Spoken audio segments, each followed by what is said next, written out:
What is up, all you beautiful people? Welcome back to the podcast. Today, I want to talk about something I try not to give a lot of attention to. I try not to give a lot of bandwidth to these people. But today, we're going to talk about trolls. Trolls, I think they fall into two camps, two categories of people. One are the people who are just so discontent and unhappy in life that they're going out there and just trying to make everybody else as unhappy as possible. So they go out, they take to social media and they leave those mean, hateful comments, and they're just trying to bring everybody else down to their level. That's one classification of a troll. The other type of troll is a little bit more well-meaning, I think. They don't necessarily take to the comments thinking, man, my life sucks, I'm going to try and bring everybody else down. And yet, that's kind of what they end up doing. They just kind of bring down everybody else around them. And they kind of do it unintentionally. They think they're almost like white knighting and defending the honor of the ignorant masses, the people who can't defend themselves. And so they have to be the voice of reason, the person that takes a stand against hypocrisy and stupidity and charlatans and all that stuff. And, to some degree, I think that's a good thing. Like, there are those people out there in the world on social media who are definitely taking advantage of people. They're putting out crappy content. And yeah, they should be called out. I don't know if the comments are really the best place to do that. I don't think it's helpful. I think if you really want to make an impact on the world and change how people think about these things, that you do it by creating content. I think that's the way. If you're that second type of troll that is really well-meaning and you're just trying to help people, then you take the social media and you create your content and that's kind of what I've been doing a little bit at times with a little bit of my content, especially on YouTube. I did a video a while back called How Young YouTube Millionaires Lie to You. And the whole goal of that video was not to poo-poo the young YouTube millionaires or anything like that. It was kind of a clickbaity title, but the goal was really to share some insights about how people can manipulate you on social media through presenting different accolades or sharing different types of metrics and numbers, like, oh, I'm a millionaire, and what's that actually mean? Or I built a 7-figure business, what's that actually mean? And so I did that video as an attempt to be like, there are people out there who are taking advantage. Here's some content that will hopefully educate and serve the masses. So I think that's the way. If you really disagree with what people are doing, don't just take to their comments and poo-poo on them. I think this doesn't do anything. You're just tearing down other people. And I don't think that's a good way to go through life. But this one comment came through the other day, and for whatever reason, it just it hit me in the spot where I'm like, I need to address this. I need to talk about this because a lot of people think this way. And so just by unpacking, this person's complaints and addressing it, I think maybe it might help you. Maybe if you're in this position where you kind of think the similar way, it can help you shift your perspective. Or if you're on the receiving end of being trolled by these people and they're tearing you down with similar comments and things like that as you start to become more successful. Because as you start to become more successful, what do they say? The tall poppy gets the blade, or the squeaky wheel gets the grease, the tall nail gets the hammer. I don't know. So as you start to succeed more, it becomes an easier and easier target for people to try and tear you down. So this guy, on one of my videos, one of my most popular videos on YouTube has 1 million views at this point. The whole premise was just sharing my story, my journey from being $80,000 in debt to a millionaire in the span of 3 years. And it is not really so much about hey, look how awesome I am, but more about the struggles and the journeys that I had along the way, and specifically the steps I took to to right the ship and turn my life turn around.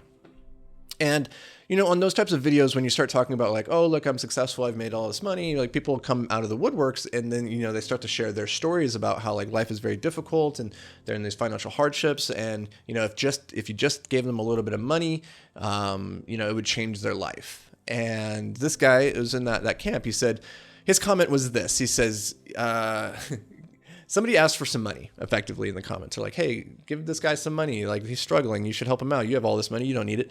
And, I told him, sorry, I can't do that. I'm trying to help in my own way, but I'm not going to do that through financial assistance. And this other guy chimed in. He goes, yeah, your sorry doesn't help much. The least you could do is cut him a piece of your $1 million, asshole. And I was like, oh, that's hurtful. I'm an asshole now. But here's the thing. There's a couple of things that I want to unpack here, because there's some frameworks, some perspectives that are helpful to see the world through.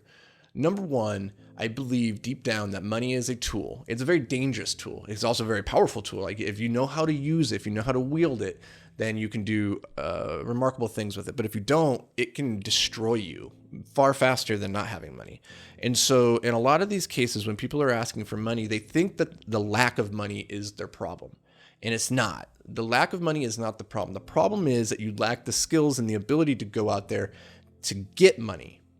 Because if you had the second thing, you would never find yourself needing money, right? If I give you money, but I don't give you the skills, the resources, the knowledge of how to use that money or how to get more of it, then it's just a Band-Aid. It's just treating the symptom, but not actually getting to the root cause of the issue.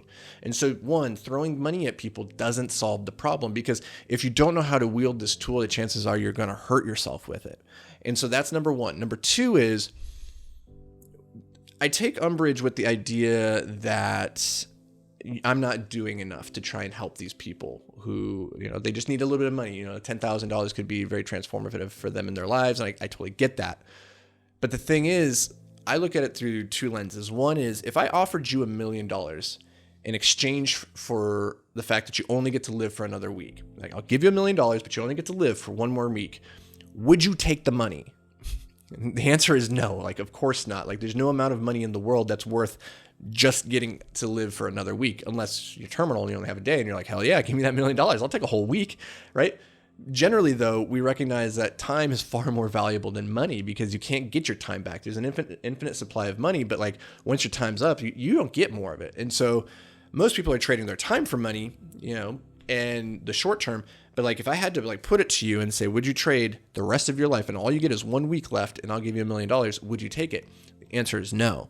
Okay, so then the second thing to think about is, would you rather have the skills of a millionaire or just have $1 million?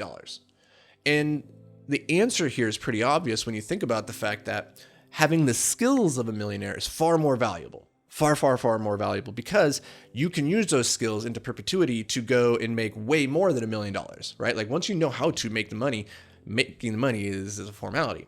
So me giving you $1 million doesn't give you the skills. And of those two, one of them is far, far more valuable. And so the point here is, like, in creating the content, recognize that I'm spending one of my most valuable resources. In fact, maybe my most valuable, which is my time. I don't get more of that back.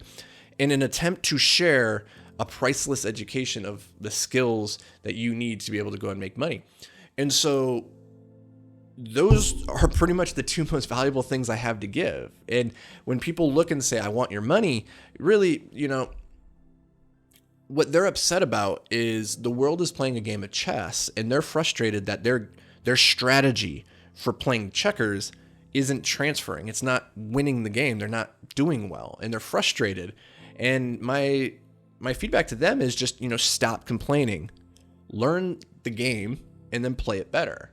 And at the end of the day, like, money wasn't going to solve your problems, but the skills will. The skills can. And so that's where you need to be focusing your time and energy. So I hope this brought you a little bit of value, a new perspective, a new lens through which to look at these things. And hopefully, if you were in that camp of thinking like money is going to change all your problems, going to solve everything, maybe now you start to see like that's not the goal. That shouldn't be the thing that you're focusing on. Instead, you should be focusing on the skills that will lead you to that destination. So if you got any value out of this, guys, do me a favor, share it with whoever you think might need to hear this message if they're out there unknowingly trolling people. And until next time, stay hyper-focused, my friends.